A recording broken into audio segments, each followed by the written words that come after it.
जय हिंद। चलिए आज की इस वीडियो में हम जानेंगे सिनेमा जगत के बारे में। हाल ही के दिनांकों में देखे फरवरी माह में जो 14 फरवरी 2025 को एक फिल्म रिलीज हुई है, जिस फिल्म का नाम है छावा। छावा का अर्थ होता है शेर का बच्चा। वीर शिवाजी के पुत्र थे संभाजी महाराज साहू शंभू, उन्हीं के ऊपर ये फिल्म बना है, जिसके रोल किए हैं विक्की कौशल जी ने। बहुत अच्छी फिल्म है, लेकिन जब फिल्म हमने आज देखा और उसके बाद एनालिसिस किया इतिहास के पन्नों में, विचार विमर्श करने में, डिबेट में, तो हमने कुछ अलग ही पाया यह कि इतिहास में हम पढ़ते कुछ और हैं, दिखाया जाता कुछ और है। और जब तर्क की कसौटी पे कसौटते हैं उसको, तर्क की कसौटी पे मतलब जब अमल करते हैं, ध्यान देते हैं, तो कुछ और ही तर्क, कुछ ही अलग ही अनुभव और ज्ञान प्राप्त होता है। अब बात यह है कि जो फिल्में हम देख रहे हैं, क्या वो फिल्में में ऐतिहासिक बातें हैं या काल्पनिक बातें हैं।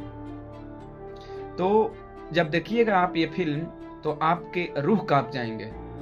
अंत के सीनों में किस तरह से संभाजी महाराज जी का नाखून, आंखें और जीभें काट दी जाती है, निकाल ली जाती है। अब बात यह है कि वो औरंगजेब उनके साथ ऐसा क्यों कर रहा था, तो धर्म परिवर्तन करने के लिए। लेकिन हाल ही में एक और वीडियो हमने देखा जो छावा फिल्म बनने के बाद उन्होंने बनाया, इतिहासकार भी हैं, राम पुनिया नाम है उनका। उनके तर्क के आधार पर हम देखें तो हमें विश्वास होता है कि उनका तर्क सही है और फिल्म में जो बात बताई गई है वो गलत है। ये सत्य है कि औरंगजेब ने उनको यातनाएं दी थी, लेकिन जिस हद तक दिखाया गया है उतना नहीं दिया गया है। यातनाएं का एक नियम कानून होते हैं, उस तरह से दिए गए होंगे, इस प्रकार से नहीं जितना कि इस फिल्म में दिखाया गया है। और उस दर्द पीड़ा को ऐसा कोई आदमी नहीं है जो आह तक नहीं कर सके, लेकिन फिल्म में कुछ अलग ही दिखाया गया है। जो मसाला है, मानते हैं कि मसाला दिखाना चाहिए, मसाला देना चाहिए जिससे आकर्षक फिल्म लगे, लेकिन सच्चाई को तो नहीं छिपा सकते आप ना। सच्चाई को तो दिखाना ही पड़ेगा आपको। सच्चाई इसमें ना के बराबर है। कहा जाता है कि फिल्म और साहित्य समाज का दर्पण होता है, और जिस दर्पण से हम समाज को मापते हैं, देखते हैं, वैसा समाज ढलता है। वर्तमान सरकार और सेंसर बोर्ड क्या कर रही है, जो इस प्रकार के फिल्मों को अलाउ कर दे रही है और समाज में भ्रांतियां और एक दूसरे के प्रति ईर्ष्या भर रही है। हिंदू को इस्लाम के प्रति और इस्लाम को हिंदू के प्रति। ये फिल्म तो यही संदेश देगी ना कि एक मुसलमान ने धर्म परिवर्तन करने के लिए एक शासक को कितना हद तक नीचे गिरा दिया। लेकिन ऐसा नहीं है। अगर ऐसा होता तो आज से बहुत पहले हिंदू मुसलमान बन गए होते, और आज हिंदुओं की संख्या हिंदुस्तान में ज्यादा नहीं होती, मुसलमानों को होती। लेकिन ऐसा तो नहीं है, हिंदू ज्यादा है।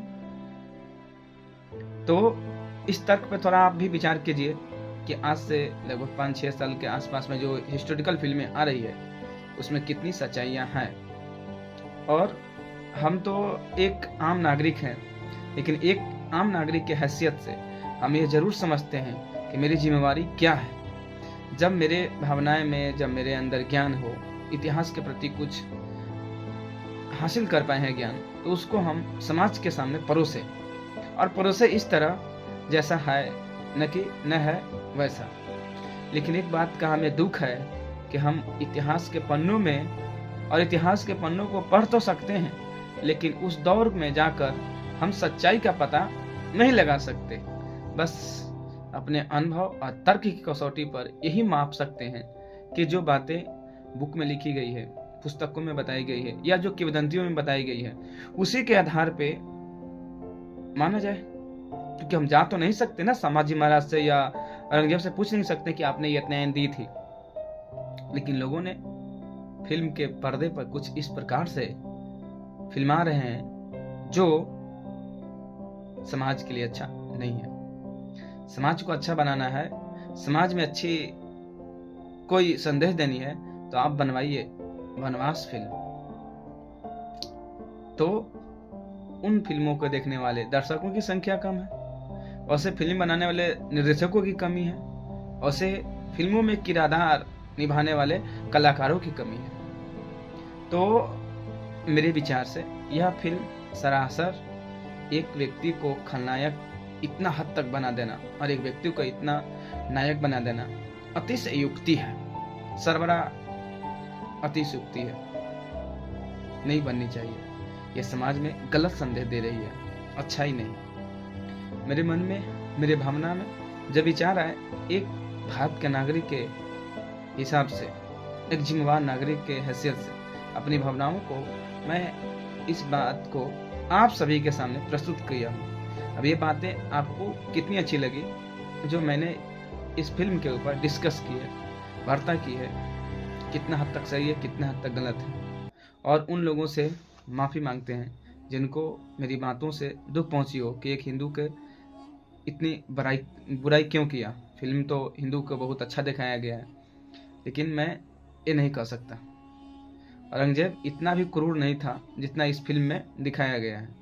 लेकिन फिल्म बनाने वाले में भी एक तरह से उनको एक तरह बता ही दिया है कि टोपी सीते हुए दिखाया जाता है बार बार, तो टोपी क्यों सी रहा है, इतिहास में इसका उल्लेख है कि वो अपने वतन के प्रति बहुत ही वफादार और कर्म के प्रति बहुत ही कर्तव्यशील रहता था, व्यस्त जीवन व्यवस्थित जीवन रहता था उसका।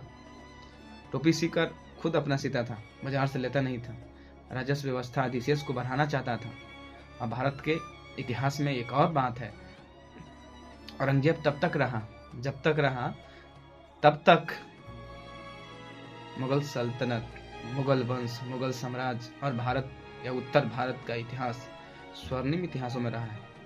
उसके बाद जो टूटा है तो संपूर्ण भारत विखंडित हो गया और यूरोपियनों का, अंग्रेजों का उपनिवेशवाद का वर्चस्व हुआ है।